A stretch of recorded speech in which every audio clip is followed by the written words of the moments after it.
Welcome back to our study on the book of Romans. This is Sonship Establishment, and this is session 56. We were looking over in Corinthians where it talked about for our light affliction, which is but for a moment, worketh for us a far more exceeding and eternal weight of glory. Now what I want to do is I want to show you something that Paul is writing also to the Corinthians. And I'll set this up. Here it is, 2 Corinthians 2:7. But we speak the wisdom of God in a mystery, even the hidden wisdom which God ordained before the world unto our glory. There is something that God planned for us with regard to the glory before the foundation of the world. That was part of His hidden wisdom. No one knew about it. Satan didn't know about it. The angels didn't know about it. And now look, now that's verse 7. I'm going to take you to verse 9, that same chapter. But as it is written, eye hath not seen, nor ear heard, neither have entered into the heart of man the things which God hath prepared for them that love Him. You know what he's talking about? Let me just take you back to verse 7. He's talking about the glory. He says, let me tell you, now this is why I need to do this, is to tell you something about this glory. Because if the sufferings are not worthy to be compared with the glory, you need to know something about it. Well, here's the first thing. He says that He determined about this glory before the foundation of the world, and then He hid it. And we know why.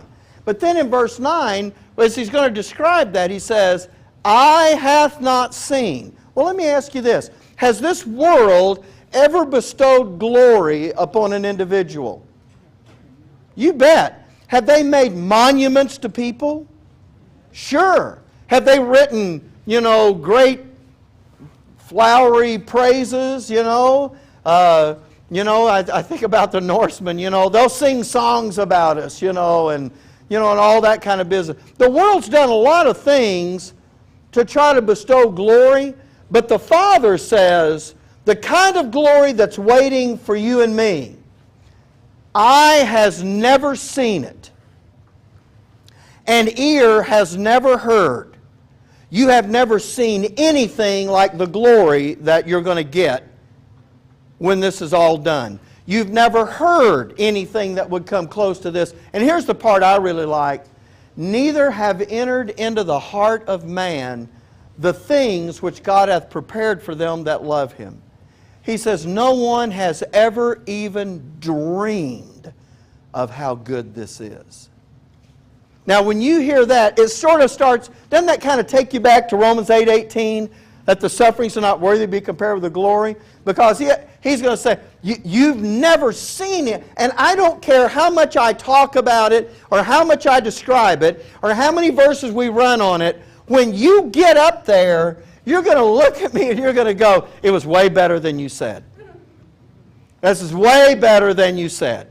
And it will be. This glory, but now look, by the way, when I was a young preacher boy, they were talking about, licensing me into the ministry, and they question you, because they don't want to just license a guy that's, got all these weird ideas, so they question you. And I remember my preacher saying, if they ask you what heaven is like, just tell them, eye hath not seen, and ear hath not heard, and it's not entered into the heart of man. But you know what? That's really not talking about heaven. That's talking about the glory. But you know what the next verse says? This is great. Now you see verse 9, but I want you to see verse 10. But God hath revealed them to us by His Spirit. You know what He's doing now? It was hidden back here before the mystery. God determined it before the foundation of the world. But then when the mystery came along, He says, no one's ever seen it, no one's ever heard it, it's never even entered into someone's thoughts. But now the Spirit is going to reveal this to you. And do you know why? Because it's going to be your hope. You have to be told about it. And so He is going to do that. I love this. But God hath revealed them unto us by His Spirit, for the Spirit searcheth all things, yea, the deep things of God. Well, as we get ready to look at this, I'm going to mention this again, and it's not an exaggeration. The glory is going to be of such magnitude that you will not remember all of those things that took place in comparison to it.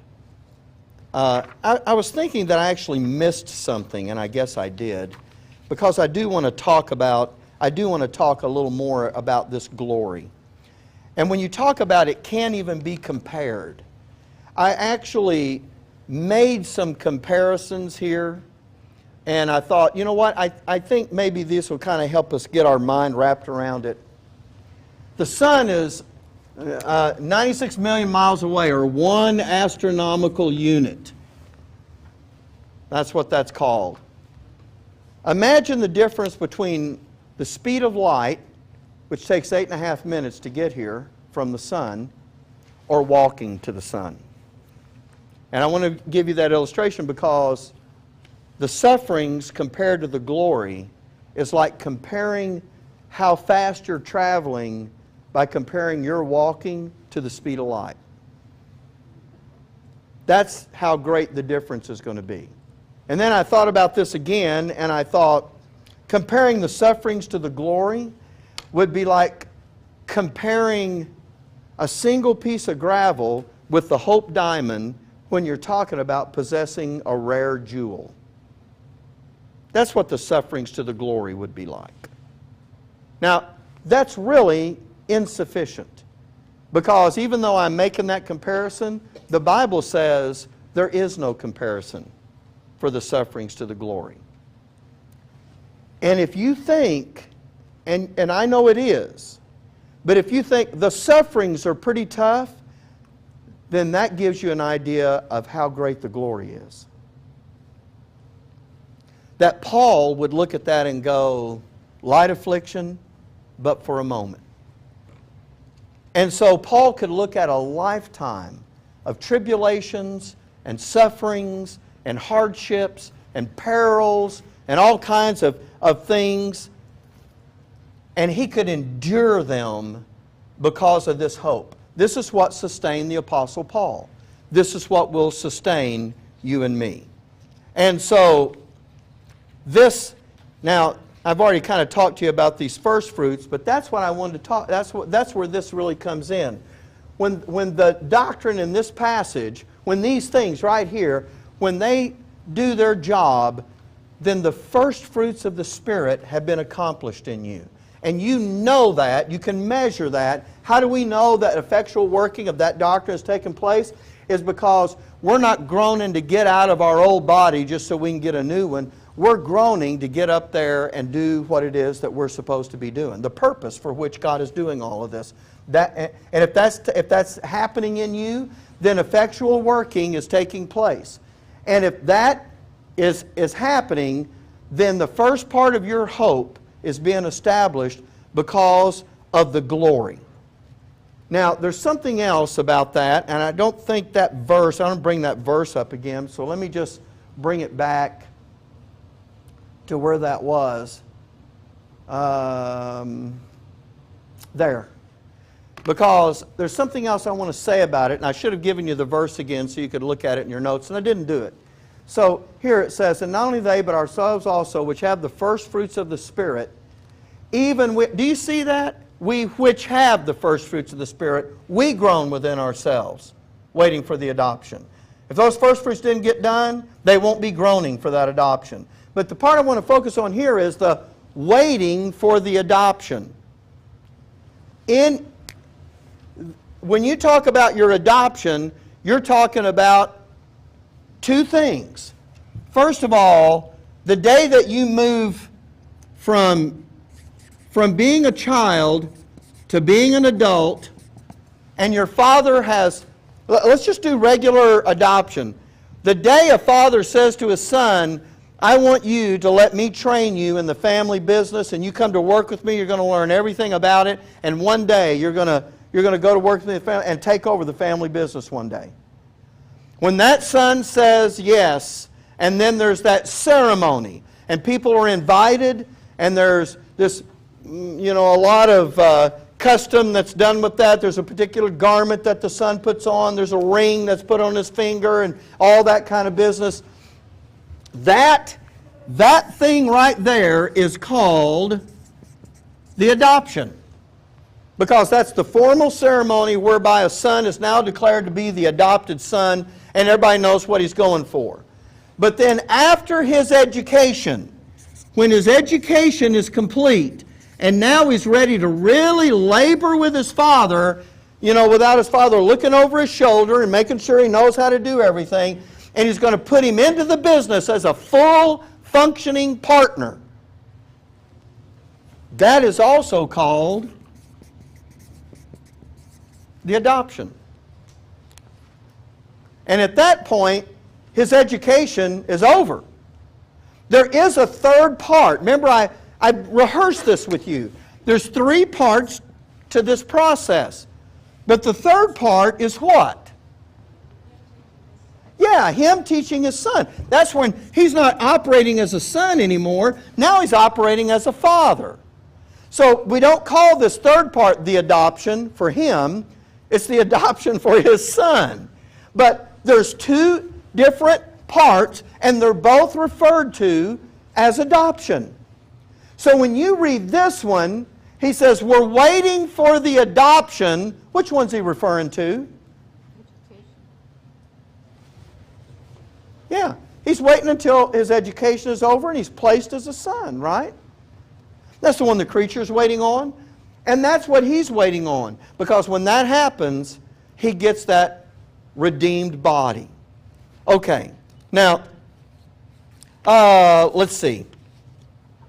So back to verse 24. Let me just take you back over there. Oh, you know what? I did have that verse in there. Oh, I'm sorry, but I didn't have it in your notes. I don't know why. Okay. Verse 24. Now we've done the first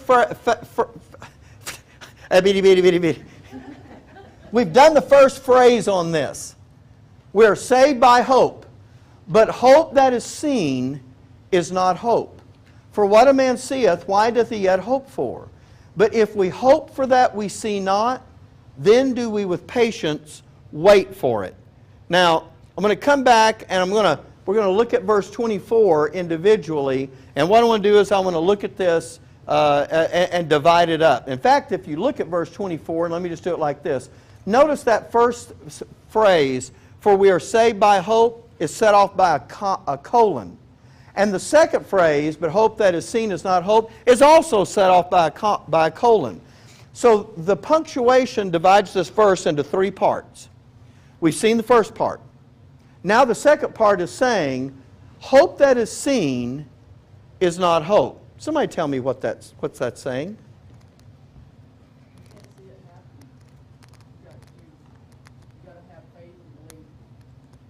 Okay, all right. If he says, we're saved by hope, you know what that means. We're not going to be overcome by the sufferings of this present time because there's a hope that we've been given. And he says, but hope that is seen. What does he mean, hope that is seen? You see it coming.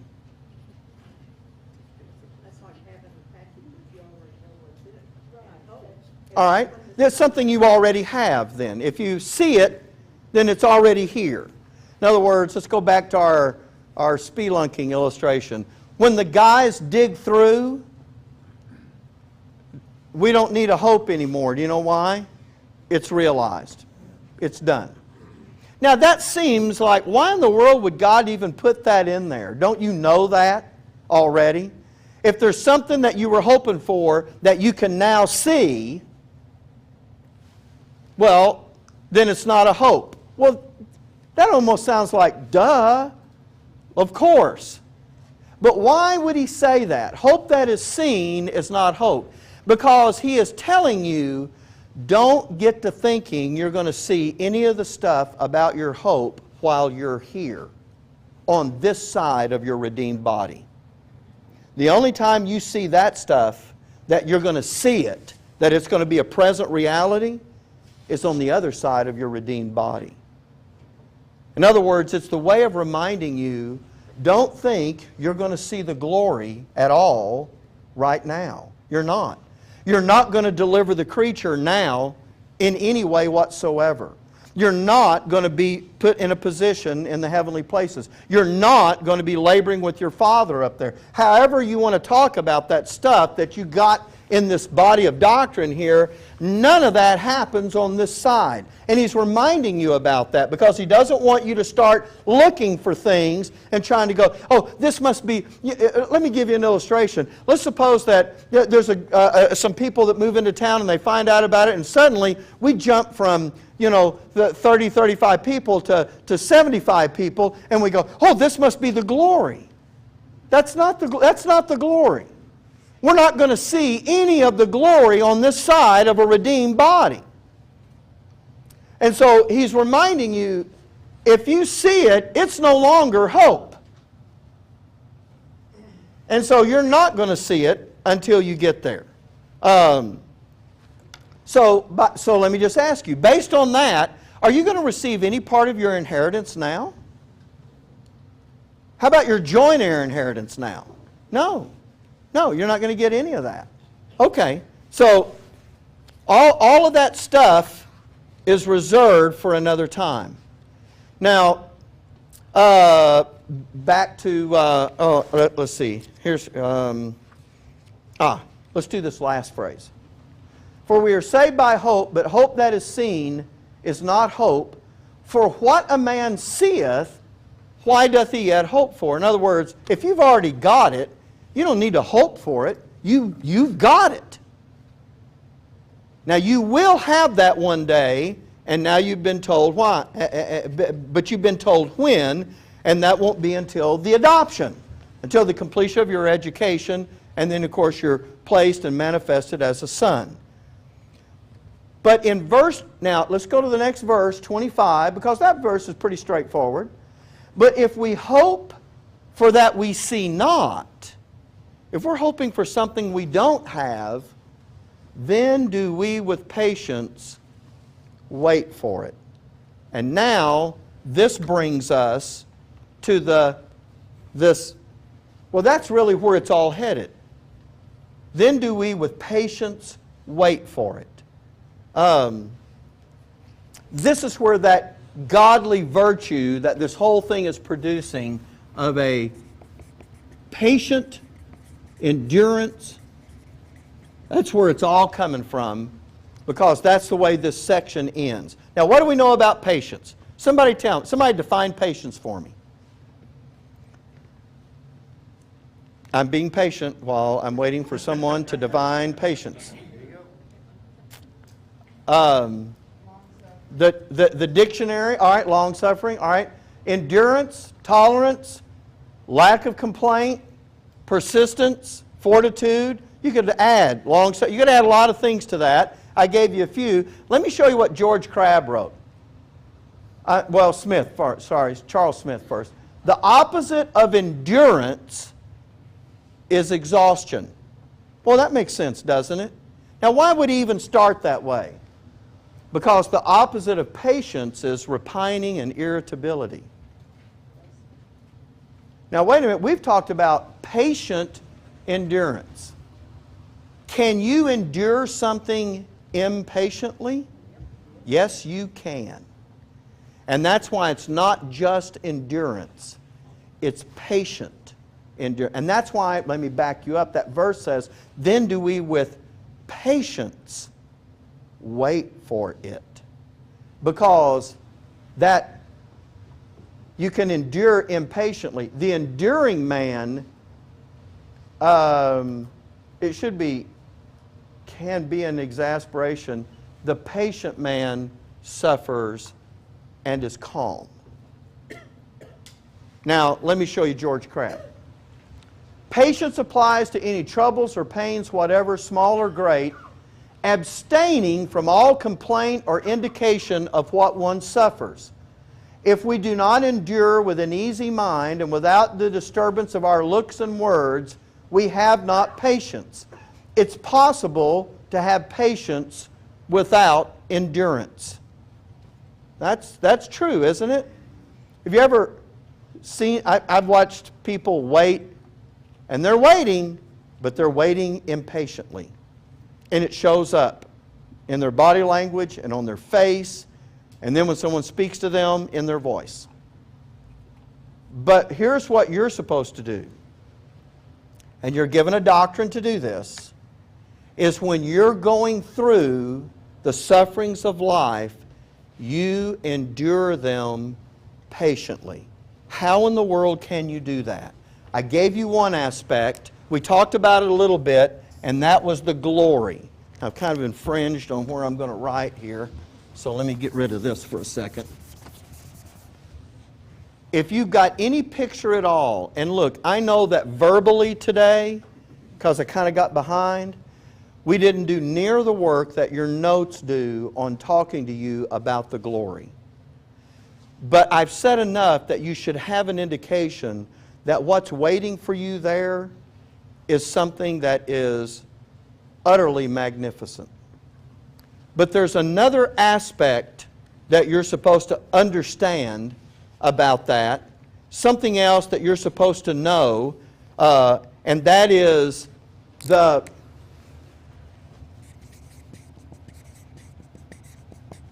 benefit that comes from suffering.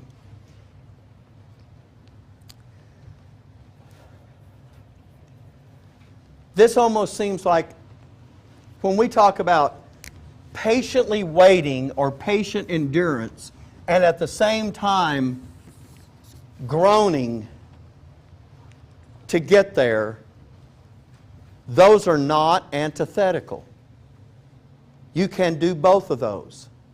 What are you supposed to be doing while you're patiently waiting? Because I don't want to give you the idea we're all in the doctor's waiting room and we're just waiting and trying to be patient. There's something you've got to be doing while you're patiently waiting. And let me give you a hint. It's the reason God didn't take you straight to heaven the day you got saved. Keep learning. Yeah, y'all are good. That is good. This group is good. You're getting your education. Because the day you go to heaven, your placement based on that education is fixed. So, while you're patiently enduring, now, it's not just God left you down here to go through sufferings that you're supposed to patiently wait for and just, grit your teeth through. There's really something else about that. Okay, look, I need to talk to you about like this. The way we view suffering is based on the things we have seen and heard and learned as we were growing up. Obviously, nobody likes to suffer. And so anytime we saw suffering, we saw people trying to get out of suffering, and then we heard them complain about suffering. And that's the way we learned it. Now all of a sudden, in your Bible, you're encountering a doctrine that talks about patience, and if you're talking about patience, you're talking about, look at this thing here, abstaining from all complaint or indication of what one suffers. Now, that's hard to do, and on your own, there's sometimes you just won't be able to produce that on your own. You're going to need this doctrine to do that. But my point is this, that when you're going through those things, they are ultimately producing a benefit for you that you may not at this moment see, but hopefully by the end of this session, you will. But you'll know that that was a necessary thing for you to go through. I'm not saying God planned it. He did not. I'm not saying that, if I get, rear-ended down here at the red light and it, now my neck is sore for 3 weeks, that God's, punishing me for it. That's not the case. But He'll use that. He didn't get between me and that, because that is actually going to provide a benefit for me. Not in my outer man. It's not meant to benefit me that way. It's supposed to benefit me in my inner man. And because of that, and I want to talk to you about that benefit, because it's difficult for us to translate physical pain or mental pain into some kind of benefit for us. Now, when I was a kid, I played a little bit of basketball. I really liked football better, but I played a little bit of basketball, and you know what? We did this in both sports. We ran wind sprints. When you play basketball, here's what you do. The coach lines you up on one end of the court, and he blows the whistle, and you run to the free throw line as fast as you can, reach down, touch the free throw line, run back to where you started, touch that line, run to the mid-court line, touch that line, run back to where you started, touch that line, run to the far free throw line, touch that line, run all the way back to where you are, then you run to the opposite end of the court, you fall down and die of exhaustion. Those are wind sprints. And we did those all the time. And being normal kids who complain about any and everything that is not comfortable or convenient, we used to say this: why in the world is he mad at us today? And somebody go, we do these every day. He's mad every day. And we thought, he's just an angry person. Why can't you get a happy person to coach the team? It wasn't about that. And we used to say, Coach, why do we have to do this? This doesn't help me shoot the ball accurately. This does not teach me to square my shoulders to the rim. This doesn't help me play defense. It doesn't help me rehearse any play. It doesn't help me learn how to pass the ball so it doesn't get stolen. All you're doing is wearing us out. But you know why we did it, don't you? Endurance. Endurance. Because if you're going to play that game and you don't have endurance, you're going to be standing at the mid-court line wheezing while everybody else is running back and forth, by you in the game. I've seen guys in boxing that had devastating power, but I've watched guys that were able to stay out of the way and weather the storm, and when the guy with power ran out of gas, he got pulverized. I've seen that. And a lot of times, it's the person with endurance. It's who's got enough more gas left in the tank at the end that actually pulls it out. Because a guy can take off really fast in the beginning, but if he can't endure, he'll fade in the race and other folks will go right on by. You can do this with any sport. But here's the thing. I want to go back to the wind sprints because I'm still bitter about that. When we were doing those, we hated those. And we despised, and every time the coach would line us up to do it, we thought, oh man. But you know what he was doing is he was building a team. You know what he was doing. You said it. He's building a team that could stay on the floor and continue to function and didn't get worn down and didn't get tired out. Huh? Yeah, I mean, this. So in giving us, now if we had seen that for what it was and realized the value of it, we would not have grumbled and complained about it. You know what we would have done? We would have known I need this, because I remembered last time I was on the court, I was going, where's that iron lung? I would have remembered that, and I would have thought, you know what? I need the endurance. Now, I'm going to use this in another way to illustrate, because anything that happens in your life, anything that happens in your life like that, folks, these sufferings, you are learning those sufferings. Let's see if I need to say this right so that you understand the second aspect of suffering. The sufferings are building a skill in you that you can't get from any other thing, that you absolutely have to have when you get to the creature. Think about someone who's being trained to do a job, but there's one aspect of this job they have never encountered. You know what that means? That when they go into that job, they may work fine for a while, and suddenly they're going to come face to face with an issue they don't know how to handle at all, and then what's going to happen? everything's going to come to a grinding halt. There is something that you need to know, experience in your life that allows you to endure it with patience. And you're going to need that when you get into the creature. And if you don't have it, by the way, and the only way you'll get it is to go through it.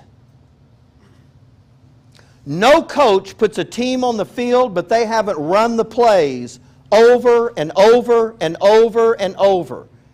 Can you imagine someone in practice going, "Coach, he blocked my shot"? Well, you know what? Someone is supposed to play defense on you in practice. Do you know why? Because when you get in the game, they're trying to block your shot. You need to know how to deal with that. Now, I'm not saying when we get to heaven, it's just one big basketball game. But the point I'm trying to make is there is a sonship skill that you learn through the patient endurance of suffering without moaning and complaining and whining and questioning God. There's something you're learning that gives you a skill that you're refining, that when you get into the creature, if you don't have it, you can't do that job. You've got to have the full round of experience. That means you've got to know how to encounter the problems when problems come up. Have you ever worked with someone that had absolutely no drive to solve a problem when they encountered something, that where everything just didn't run perfectly? I can remember when I worked for a company, we hired a guy to be the building maintenance guy in the company, and he was under my supervision. And I told him, I said, "Look, we're having a meeting in the conference room. Go down and get the screen set up and get the projector set up. Make sure that table's cleaned off." And he goes, "Where's the screen and projector?" I said, "It's in the closet in the conference room." Well, he goes down there, and I think he's doing it. So when I come in, we're getting ready for this meeting, and I come in and lay my tablet on the table, I look around and I go, "There's no projector and there's no screen up." And so I page him. And I go, "Hey, where's the projector and the screen?" He goes, "Well, the closet was locked."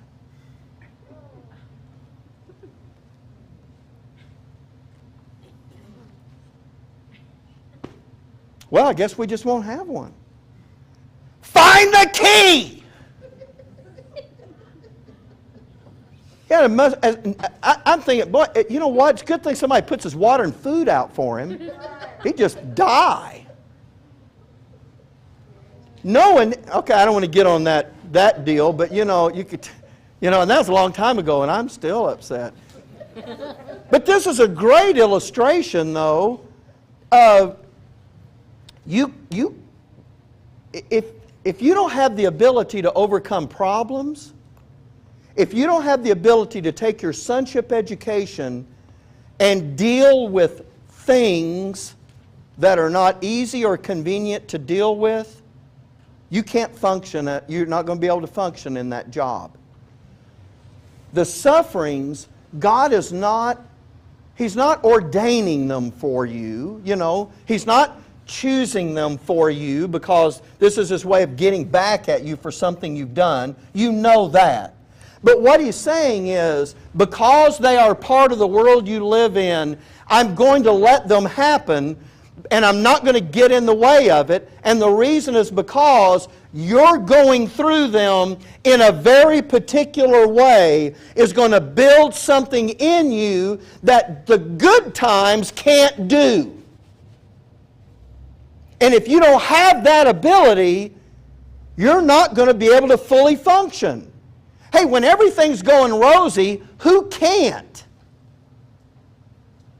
When everything works perfectly, that's nice, but let's face it, when everything's working perfectly, it's like when I'm printing these notes. If the machine just takes the paper and prints them all out and everything's perfect and no sheet gets jammed and nothing happens and the ink cartridge doesn't run out of ink, and isn't it nice to be able to just go in there and pick them up and then take them and staple them into packs and then bring them up here? It's great. But when the machine is persnickety, and all of a sudden it's eating every other page, and then you got to figure out, all right, now I got to start this thing back over where, because this was in the middle of 12 pages of notes, and now I got, and you know, and if you don't know how to clear the machine, if you don't know how to pull those things out and get that paper out of there and put it all back together and reset the machine, you can't get the notes printed. What if I showed up here and just said, well, we were going to have notes today, but the machine was out of paper? Do you have paper? Well, yeah, but it ran out. You would say you're teaching us. Put more, yeah, you're teaching us, right? So, but you get my point. There's a benefit to that. No, you don't like it when the machine breaks down. But if you don't go through the breakdowns, when it does, you're lost. So is there a benefit to fixing the machine? There is. Because now you learn how to handle that. And so in your sonship life, it is much the same way. Now, I understand that when we go through, by the way, I don't have this on the PowerPoint, but I want you to turn to it, please, Romans chapter 5. You've already been here before. We were already set up for this right at the end. In fact, this is part of the segue that moved us out of our justification into our sanctification. Romans chapter 5, and I'll give you the verse as soon as I get over there. Romans chapter 5, and look with me in verse 1. Therefore, being justified by faith, we have peace with God through our Lord Jesus Christ, by whom also we have access by faith into this grace wherein we stand, and rejoice, look at these two words, in hope of the glory of God. Keep reading. And not only so, but we glory in tribulations also, knowing that tribulation worketh what? You're already being set up for what you're about to be given in your sanctification. Tribulation worketh patience. That's the way that is supposed to be. And as those sufferings and tribulations and problems and all of those things happen, you can look at them in one of two ways. You can either start whining, oh God, why me? Or you can look at this and say, this is my Father's way of building a patient endurance, equipping me for my sonship vocation. I'm being equipped. And that's what's going on with this. So there's two things that I see that are in this hope. One of them is there's a glory that's going to make you forget all about that stuff. No, you won't get it until you get the glory. Hope that is seen is not hope. So you're not going to see it over here on this side. But that thing is so great. That thing is so wonderful. That thing is so humongous that when you look back at that, that'll never even come into your mind anymore. But there's a second aspect, and that is while it's going on, you can look at that and say, I'm going through this, and there's a glory for rightly responding to this suffering. There's a glory waiting up there. Woohoo! That's great. But you say, but I'm still going through it. Yes, you are, and that's the training ground that supplies the benefit that you're going to put that skill into practice in the creature. And if you don't have that skill, you can't put it into practice. And that's why it's got to be not just endurance, but it's got to be patient endurance. It's got to be the ability to go through that. And when he set this up in Romans 5, and it says, and patience, experience, and experience what? Hope. See, this wasn't a shot in the dark for us. All the way back to Romans 5, he was doing this with us. He was showing us there's a process to this. And that's all he's doing now. Is he is showing us a doctrine that produces a hope in us, and that thing is a result of that patient endurance of the things that are coming our way. And boy, when you go through that, look, when you handle that, look, don't confuse this issue. Sufferings still hurt. We're not talking about, oh, I'm not going to feel the pain of that anymore. It's not about that. It's just that now, not only are you not falling apart by it, but you're actually developing and honing a sonship skill that you absolutely must have when you get into the creature. Okay. And that's going to come, by the way, and God's not ordaining this either, but that's going to come, the more you go through it, the more opportunities you have to hone this skill. Now, because I grew up in Louisiana, if you're in Louisiana, everybody knows, everybody that follows sports follows LSU, because that's the big school in Louisiana. And if you're an LSU fan in my lifetime, you heard about this kid that played basketball for LSU called Pistol Pete Maravich. Anybody ever heard of Pete Maravich?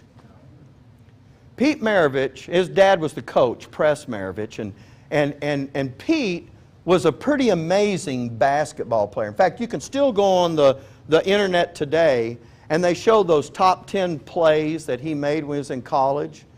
And he was famous for these behind-the-back passes that he would make so deftly that a defender really never saw what he was doing. It was really pretty amazing. And he could not just pass the ball to someone, but he could make a long one-bounce pass behind his back. He could really throw that ball with a lot of velocity.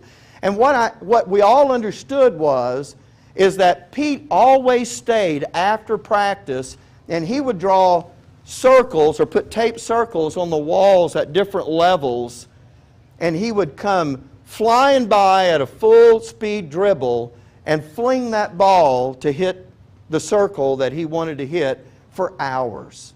He would do that. And he just stayed after it and stayed after. You know what? There are some guys that went, man, when is practice going to be over? And Pete knew, it doesn't matter when it's over, I'm still staying.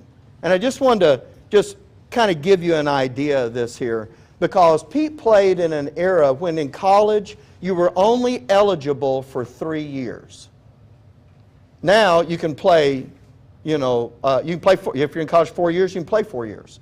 But in this era, you can only play for 3 years, and there was no three-point shot. It didn't matter if you launched it from the other side of the court, you got 2 points for the basket, and that was it.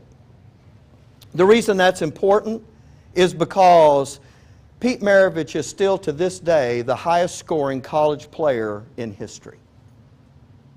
No one scored more points than Pete Maravich. And that's a pretty incredible thing, considering he only played 3 years and there was no three-point shot. But it said here, it says he went on to become a 5-time NBA All-Star and was a member of the NBA's 50th anniversary all-time team, making him one of the top 50 players in NBA history. Now, he died in an accident when he was still pretty young. But here's the thing. I just want to read this one line. His skills were perfected through hours and hours of repetitious drills at all hours of the day and night in all kinds of settings. You could have done this with anything. You want to talk about a concert pianist? They don't become what they become because they skirted it and tried to shortcut it. I'm trying to make an illustration about your sonship. And that is, there are some things, you may have to run wind sprints. You may have to stay after practice. You may have to get on the piano and run those scores back and forth until your fingers feel like they're falling off. But what happens is greatness comes out of that. Something more than the average, something extraordinary. And in your sonship, you cannot afford to look at the sufferings as though this is just something I'm gritting my teeth till the day I die and I don't have to go through them anymore. You have to change the way you look at them. You have to start looking at this the way your Father looks at it. He's not glad it's happening to you. But what He does know is that He has constructed a glory that is beyond imagination, that in order for you to understand about it, He's going to have to tell you some things about it, because it hasn't even entered into the heart of man about this kind of glory that's been prepared. And the second thing is, He's using those very things that are awful and hard and hurtful to actually equip you to be a fully rounded and experienced son who, when you get up there, don't come to some chapter in your sonship where you go, I don't even know what this is, or I don't know how to do this, or you know what, the closet was locked, so I guess that's the end of it. Your Father's equipping you that no matter what you encounter there, you will be able to handle it. And that means you're going to have to practice that. So, let's talk about where the rubber meets the road on that. That means, and I'm talking about, you're going to have to remind yourself of this. This won't come to you automatically, because you didn't get raised up like this. None of us did. None of us did. And you know why? Because this is godly wisdom. This isn't human wisdom. But you're going to have to remind yourself, and you can do it on the small end of the scale. When something is an irritation, you have to remind yourself, I'm being trained. You ever watch that show? I haven't watched the show, but I've seen the commercials or bits of it where they film the employees and they're going to give one of them a franchise in the business. And they film the employees for a week or 2 weeks or something like that. And they send in problems to watch the employees handle the problems. You know, they had a guy that was sitting at a table and he had ordered soup or something, and it was like he'd fallen asleep. And then they have another guy that, you know, he's set up to. He goes over and he kind of wakes the guy up, and the guy jerks and knocks the soup across the place. Now soup is everywhere. He's mad at this guy because he made him spill his soup, and this guy's going, this isn't a motel. You don't need to be sleeping here. This is a restaurant. If you're going to be sleeping, don't be taking up a table. It's all manufactured, but the people behind the counter don't know that. And they're watching to see how they handle this, because they're going to give one of them a franchise and make them the owner. So they're testing them. And when all that's going in, guess what? They bring in a delivery guy, and he's real impatient and going, look, I got a truck full of stuff. I need somebody to count this stuff up and sign for it. And they're seeing, you know what they're seeing? They don't test them on when everything runs smoothly. They test them on when everything goes wrong. Then you got two guys about to get in a scuffle in your store. You got an irate delivery guy. And then you got somebody at the else at the counter going, are we going to get waited on? And they see, you know, what's going to happen with that. It's really kind of interesting. And it kind of makes me now, I wish I'd seen one. But, you know, the thing is, because I love to see people in trouble. But this whole thing, I mean, I'm not saying God is playing the game of this. You know, He's not setting it up. But because you live in the world that you do you realize the value of having an employee who can intervene in this and get the guy another bowl of soup and get the floor mopped up before people are tracking it everywhere, and get the package guy out the door and make the folks that are waiting in line feel like they're being taken care of? You know how valuable that guy is? The guy that can handle that? That's the kind of sons your Father's looking for. So you know what's happening? He's not ordaining the troubles. But this sonship curriculum, you have been given everything you need to handle these situations when they come up, to patiently endure them. And the more opportunities of those you have, yes, it's more pain and suffering, but it's greater training to get that done. And so He's not happy about that, but there's a double benefit. The glory at the end and the skill that's been developed now. Okay, now, Is there anybody that's got a question about this? And we kind of raced through this last half, but I hope that you understand that when you look at a suffering in your life, no matter if it's great or small, you have to remember, you have to call this to your memory. You have to on purpose do it until it becomes the life of your mind. One day it will. One day you won't have to remind yourself anymore. You'll default to that understanding automatically. And because you do, you'll look at those sufferings very differently. So the sufferings is as much a part of our education as the education. It is. It's as much a part of your education as even the good things that are happening. When this assembly is functioning properly and every member of it receives a benefit from that, the sufferings are as much a benefit and a part of your education as that part is. And He means for you to have it all. Yeah. It's preparing us because when we get up there, we're going to have to be able to endure things up there before repairing the creature, just like we're learning here. I'm glad you said that, repairing the creature, because there's a lot of things we're going to encounter up there that are not going to be easy and that are not going to be automatic, and you're going to have to know how to. That's why we're given the millennium to get it done. It's going to take the 1,000 years to get that done. Talk about patience. So when you experience suffering, you don't just endure it, you actually problem solve it. Yeah, okay. Now, I'm going to say that for the tape here. So when you're enduring suffering, you're not just enduring it, you're problem solving. And that is a way to look at that.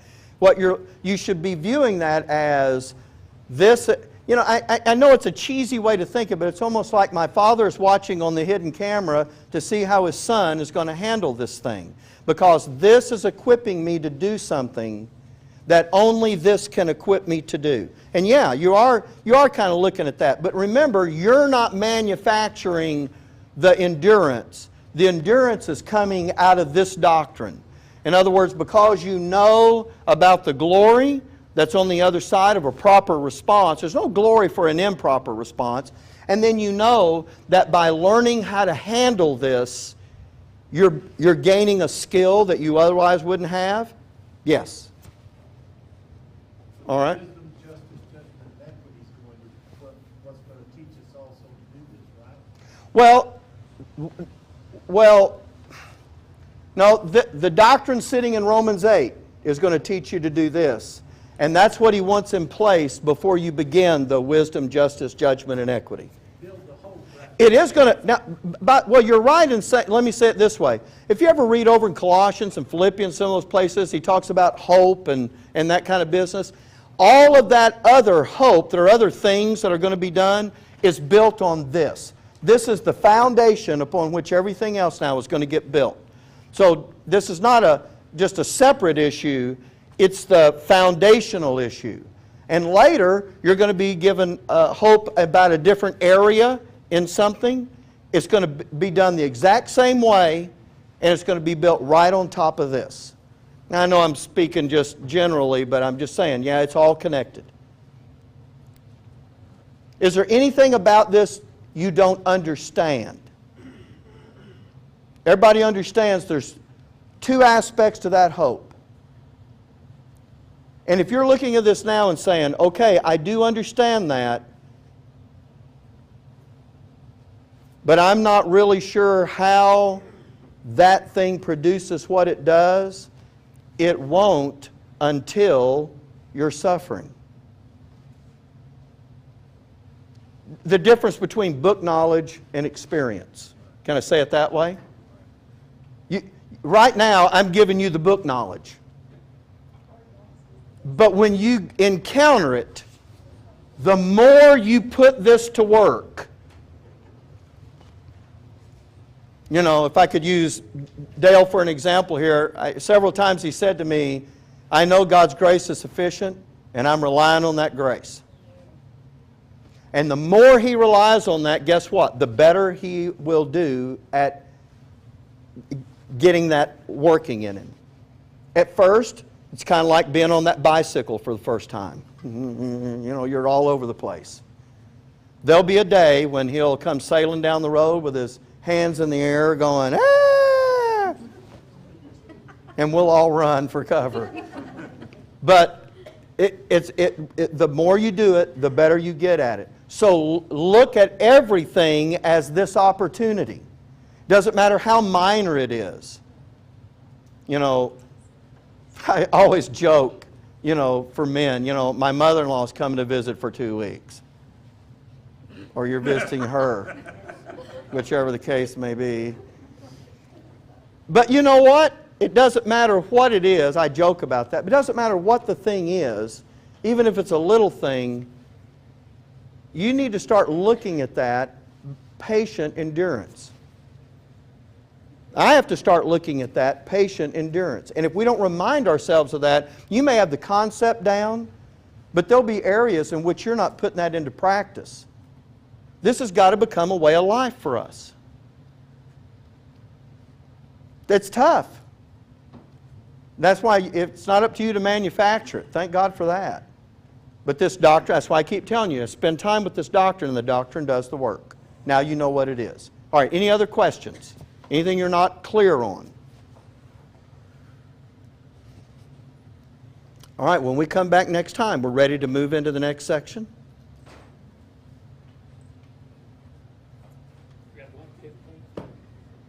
At 1:15, at 1 o'clock.